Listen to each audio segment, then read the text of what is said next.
स्वागत है अपना चैनल आरिस गाइड स्टडी पे। दोस्तों आज हम लोग बहुत ही महत्वपूर्ण प्रश्न सीखने वाले हैं जो बोर्ड एग्ज़ाम में आपसे 2 अंक का प्रश्न पूछता है और बहुत ही एक क्रिएटिव क्वेश्चन जो होता है वो आज हम सीखने वाले हैं।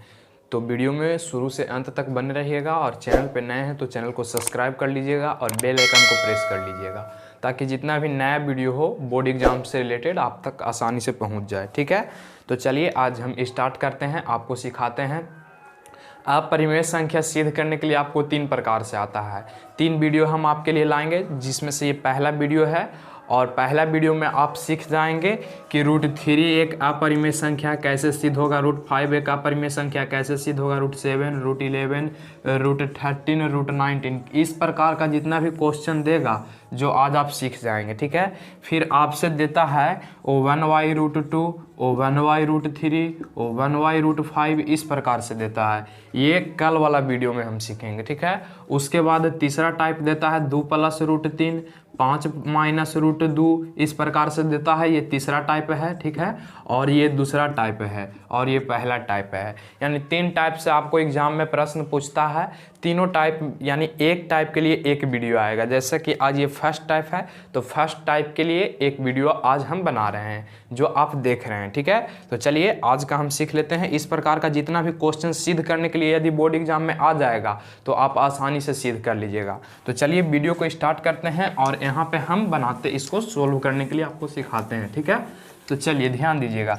सबसे पहले भाई जी लैंग्वेज जो इसका हम लिखवाएंगे सारा में सेम रहेगा। जितना भी क्वेश्चन बनाने के लिए दे या तो पहला टाइप हो या तो दूसरा टाइप हो या तो तीसरा टाइप हो, सभी में हमारा लैंग्वेज क्या रहेगा, सेम रहेगा। ठीक है, तो सबसे पहले यहाँ पे लिखेंगे हम कि हमको सिद्ध करना क्या है कि कहा कि सिद्ध करे कि √7 एक अपरिमेय संख्या है।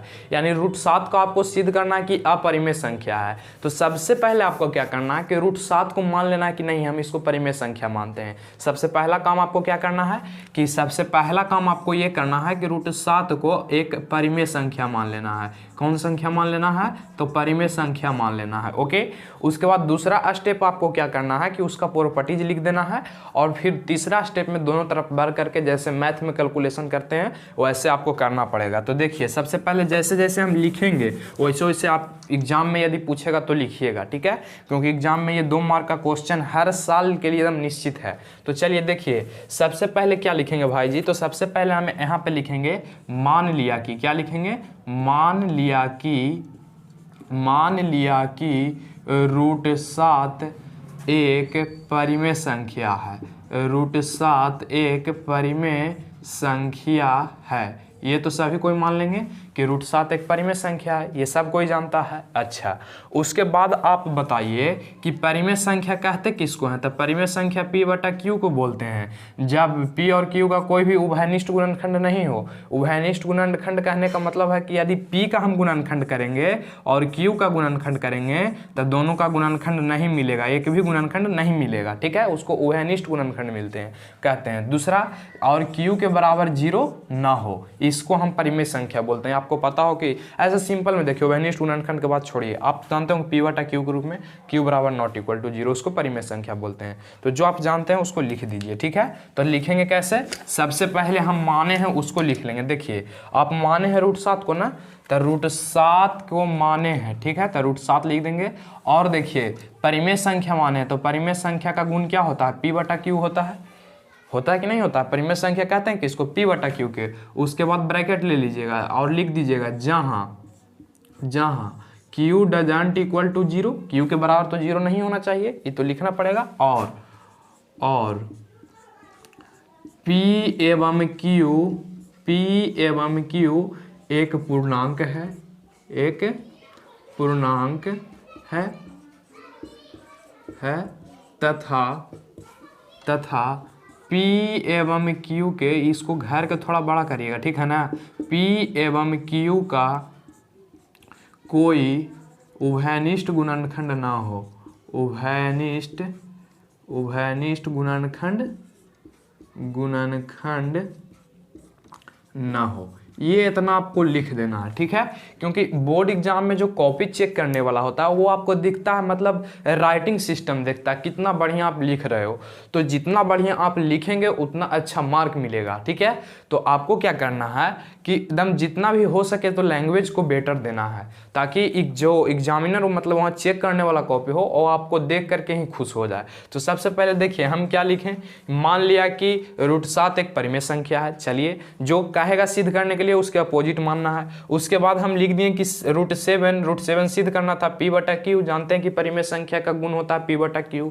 उसके बाद जो प्रॉपर्टीज होता है परिमेय संख्या को वो हम लिख दिए, क्या लिखें कि जहां Q doesn't equal to 0, Q के बराबर कभी भी 0 नहीं होना चाहिए और P एवं Q एक पूर्णांक हो। बात सही है, जैसा कि आप लिखते हैं P/Q जैसे 3/4, तो 3 की यदि हम सिंगल वे में देखें तो 3 एक पूर्णांक है कि नहीं। और यदि हम 4 के सिंगल वे में देखेंगे तो 4 एक पूर्णांक है कि नहीं। ये बात आप जानते हैं कि नहीं जानते हैं। तो वही हम लिखे हैं कि यह एक पूर्णांक है तथा P एवं Q का कोई भी उभयनिष्ठ गुणनखंड ना हो। जब देखिए तो 3 का गुणनखंड होगा भाई जी, नहीं होगा। 4 का गुणनखंड होगा तो 4 का होगा, तो 2 गुना 2 होगा, तो ये मिल रहा है, ऊपर वाला से मिल रहा है, को नहीं मिल रहा, यानी उभयनिष्ठ गुणनखंड नहीं है। यही चीज़ हम लिखे हैं, ये भी आपको एग्जाम में लिखना पड़ेगा।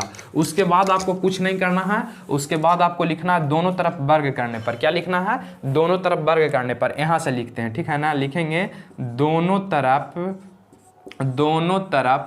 वर्ग करने पर, ठीक है, वर्ग करने पर दोनों तरफ कहने का मतलब इस तरफ भी इस तरफ भी। तो इस तरफ में इसको फिर नहीं लेना, ये एक बार लिखा गया जो लिखा गया उसको फिर दोबारा नहीं लेना है, सिर्फ लेना है किसको, तो P/Q के लेना है। ओकर पहले √7 है तो √7 ले लिए और P/Q तो P/Q कहा है दोनों तरफ वर्ग करने पर, तो इसका भी वर्ग कर दीजिए और इसका भी वर्ग कर दीजिए। दोनों तरफ जैसे हम कहते हैं कि A और B दोनों तरफ वर्ग करिए, तो इसका भी वर्ग कर देते हैं, इसका भी वर्ग कर देते हैं, है कि नहीं। तो कहा था हम लिखें कि दोनों तरफ वर्ग करने पर, यानी √7 का भी वर्ग करने पर P/Q का वर्ग करने पर। यहाँ तक क्लियर है। तो वही हम चीज लिख दिए हैं कि √7 का भी वर्ग करने पर P/Q का भी वर्ग करने पर। ओके, उसके बाद हल कर लीजिए, जो मैथ का कैलकुलेशन होता है कैलकुलेशन लगाइए, आंसर आ गया फिर लिख देंगे, ठीक है। तो देखिए कैसे करेंगे, स्क्वायर से रूट तो खत्म हो जाता है, ये आपको बात पता है। P का स्क्वायर करेंगे P² आ जाएगा, Q का स्क्वायर करेंगे Q² आ जाएगा। यहाँ तक क्लियर है। अच्छा, उसके बाद देखिए एक थोड़ा सा आपको एगो चीज याद रखना है। क्या याद रखना है कि जो यहाँ आपको Q नजर आ रहा है ना, देखिए तो इसको हम ऐसे लिख सकते हैं कि 7P² बटा Q² है, तो इसको हम लिख सकते हैं इसे Q गुना Q। इसको में तो कोई कंफ्यूजन नहीं ना है। अब बोलिएगा कि P² है तो उसको क्यों नहीं लिख रहे हैं, तो बताएंगे उसका रीजन है कि क्यों नहीं लिख रहे हैं जो। तो देखिए सबसे पहले आप देखिए यहाँ ध्यान दीजिएगा कि Q² था तो Q गुना Q हम लिख सकते थे, कोई दिक्कत है यहाँ तक किसी को। Q² के Q गुना Q, एक Q यहाँ से उठा के 7 फिर भेज दीजिए, तो ई पट्टी गुना में है तो ऊपर जाएगा तो भागा में, यानी 7Q बराबर इन्हें बच जाएगा P² बटा Q²। 7Q बराबर बच जाएगा P² बटा Q, सिर्फ सॉरी एगो Q तो आ ही गया इधर, है ना, Q। उसके बाद अब जब यहाँ पे आप देखेंगे तो देखिए एक चीज आपको नजर आएगा। क्या नजर आएगा, जो थोड़ा सा ध्यान दीजिएगा आपको एक बात नजर आएगा भाई जी। देखिए यहाँ पे कितना आया है, 7Q बराबर P² बटा Q, ये आया है। अच्छा, अब आप ही से पूछते हैं, मान लिया जाए सपोज एक बात का मतलब हम आपसे बोल रहे हैं कि P बराबर यदि 2 लें, आप कुछ भी ले सकते हो, मतलब हम आपको सोचने के लिए सिखा रहे हैं, और Q बराबर हम 3 ले लें, कोई दिक्कत किसी को प्रॉब्लम। तो देखिए तो 7 के पास Q है तो Q के मान कितना आप लिए, 3 लिए हैं, तो यहाँ पे 3 रख देंगे तो 7×21 आ जाएगा। यानी कहने का मतलब हुआ कि इधर 7 भी कोई भी चीज रखेंगे, 2 रखेंगे, 3 रखेंगे, 4 रखेंगे, 5 रखेंगे, 6 रखेंगे, कुछ भी रखेंगे तो हमेशा कि क्या प्राप्त होगा, तो पूर्णांक प्राप्त होगा। हमेशा क्या प्राप्त होगा, तो पूर्णांक प्राप्त होगा। लेकिन P या Q भी मान रखेंगे, देखिए P² बटा Q² भी, तो P के मान जब आप देखेंगे तो P के मान 2 है, तो यानी 2 के स्क्वायर बटा 3 यानी 4/3। तो हमेशा देखेंगे इधर तो एक परिमेय संख्या आएगा, प्राप्त होगा। एक हमेशा क्या, कौन सा संख्या प्राप्त होगा, तो परिमेय संख्या प्राप्त होगा। और आप एक परिमेय संख्या के प्रॉपर्टी पढ़े होंगे कि सभी परिमेय संख्या पूर्णांक संख्या नहीं हो सकता है, लेकिन सभी पूर्णांक संख्या परिमेय संख्या हो सकता है। यानी कुल्हे पूर्णांक परिमेय कहेंगे, यानी कुल पूर्णांक के परिमेय कहेंगे, लेकिन पूरा परिमेय के पूर्णांक नहीं कहेंगे। तो देखिए यहाँ पे कैसे लिखना है जो आप समझिए। यहाँ तक तो आप समझ गए, समझ रहे हैं ना।